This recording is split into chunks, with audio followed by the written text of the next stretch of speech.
What's up, AD? It's Kevin Love. Happy to have you guys here. Let's go check out my place.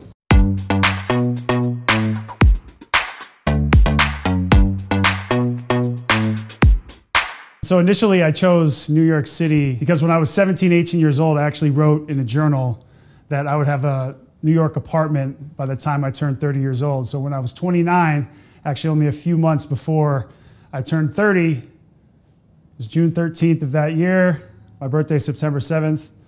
I had signed, taken the keys, and kind of the rest is history. So that was a dream come true for me. All right, so this is something that kind of, I guess not in my life, but when people come in here, it kind of gets overlooked. And that is the Macintosh record player here. This is one of actually a 30th birthday present, but something that I had to have. Music is such a huge part of my life. I feel like a lot of people know that my uncle is Mike Love of the Beach Boys. My cousins are the Wilsons, so I think that kind of leveraged me and put me into a space where music always had to be a part of my life and kind of helps tell that personal narrative in a big way.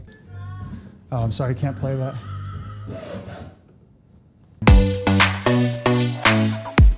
And then in this space here, we wanted to be able to separate not only the living space, but also make it some sort of like a screening or TV room where we can watch our shows, we can watch our movies. I'll jump over here, and from 2016. So this moment was when the game clock finally went off. Everything struck zero. We had won the game, and I think a number of us embraced after this, and this is one of my favorite photos from that time because you just see complete elation. From coming back from 3-1, Cleveland having a 52-year drought of a major sports championship, everything that went into that, it was just a really special time and something that I'll stick out for the rest of my life as the year that we won the championship. You can never take that away from us. As I said, really cool way to separate the space, whereas it turns into kind of like a little screening area. So we thought this was a really great use of the space and something that could kind of change at the drop of a hat. And then I got to mention these amazing Navajo print carbon fiber Ralph Lauren chairs. And it's funny because we were trying to expedite the process and finish this room and say, hey, listen, Ralph, we need the chairs ASAP. And they kind of came back at us and said, hey, listen, you're not the only ones waiting for him. Ralph is actually waiting for him as well, so you'll get him after him.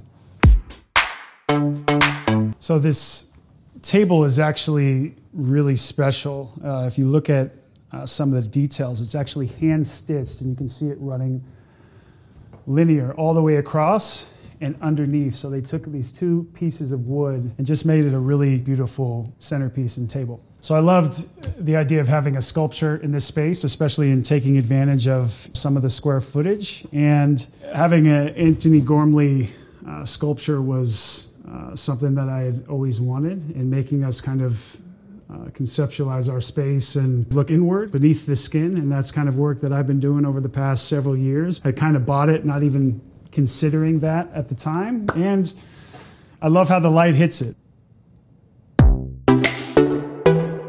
So now we'll go into my favorite room, which was the second bedroom, but I wanted to make a space for me where it could be like a safe haven. I decided to make it an office for myself. A place where I could work outside of the lines and outside of the realm and the world of basketball. So I could come here and work on many other different mediums and things that I love. But a lot of journaling, a lot of reading, a lot of working on my fund. More than anything, just a creative and safe space where I can come and really just be myself. So this is probably my favorite piece. Why I chose to put it here is because it's so powerful, especially in the context of the world that we're living today, whether it be COVID, whether it be social injustice, even the wildfires out west, all the way through the election.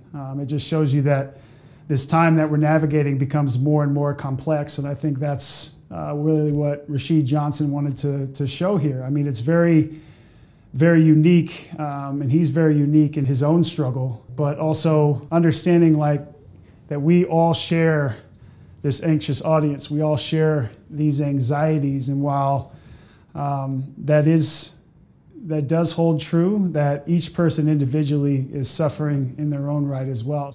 So I wanted to mirror Rashid's piece with Gordon Parks' work from the 1950s, and he did a series of a number of these photos of segregation of the South and having people be aware of the struggle in this country, especially when it comes to African Americans and Black Americans. So I felt it was really important to have this in the space and understanding, this is almost kind of mirroring it with today and today's anxieties with, I guess this is 1956, Mississippi at a drinking fountain. You can see colored only, white only, and this is so complex in itself. So, I could sit here and talk about, this forever, but this room is just a constant reminder of, how much, I guess, as a collective we, how much we still have to get ahead of, and still so much we have to overcome, just as humans, as it's Black, white, or other. It's just really powerful to be in this room and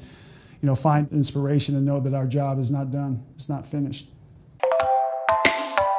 But just put a lot of friends, maybe family here, as well as my late grandmother who passed, a big part of my story. While it seems to be a little bit of heaviness in this room, it also is a very inspiring place where I come to get to work. I don't really get to rest in here. I like to get to work and start to build things. And I know that, these people are part of my story and they'll be with me to the end. So that makes it fun.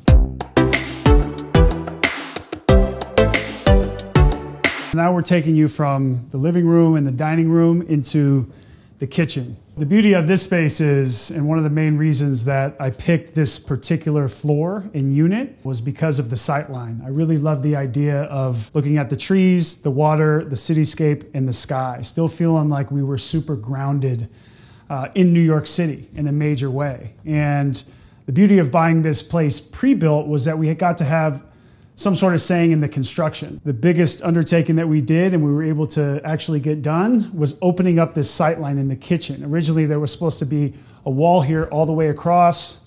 We rewrapped the hood, and then if you come over here, little baby girl Vestry comes and eats her food in the morning. We might come down, take a little seat, read, finish texts, finish emails, and just take advantage of the space. So this bench was a very, very big deal for us. And then, of course, in any kitchen, if you spend any time around me, you got to have wine. It's one of my favorite bottles.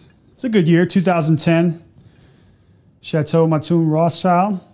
I hate trying to say the names. I think J.J. Redick and I had talked about that at length, but also an AD alum. We've shared a lot of wine together, shared a lot of wine with my friends, and one thing I always say, if you're with me, you're going to eat well and you're going to drink well. So a lot of great bottles here. As you can see, some of the inventory is out because COVID has been a time where we've shared a lot of bottles. So next we just have a very cozy guest bedroom. This is actually the third bedroom in the place. Really love the reclaimed oak here. It's actually out of Oregon. Just amazing to always have a feeling of the elements around. I mean, I come from a place where Pacific Northwest, there's just pine trees, Douglas firs, all sorts of wood everywhere. So to have that component, I just always love having it around. It feels like a breath of fresh air. It gets pretty dark in here as well because it faces the courtyard. Sometimes I come in here and just shut off, take a little nap, but we need people to rest if they're coming to visit here because New York can be fun.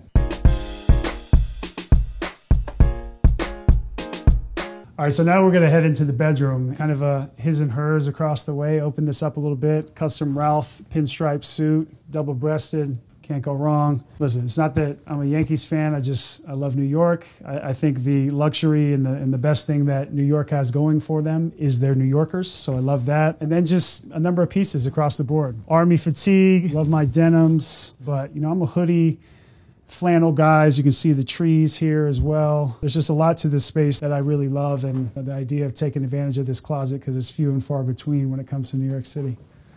So I mentioned briefly a few times just bringing a number of places in my life to the fold here in the apartment. So this is done by people in Cleveland. So we had to bring them into the fold and just add to that rugged and rustic feel to the apartment.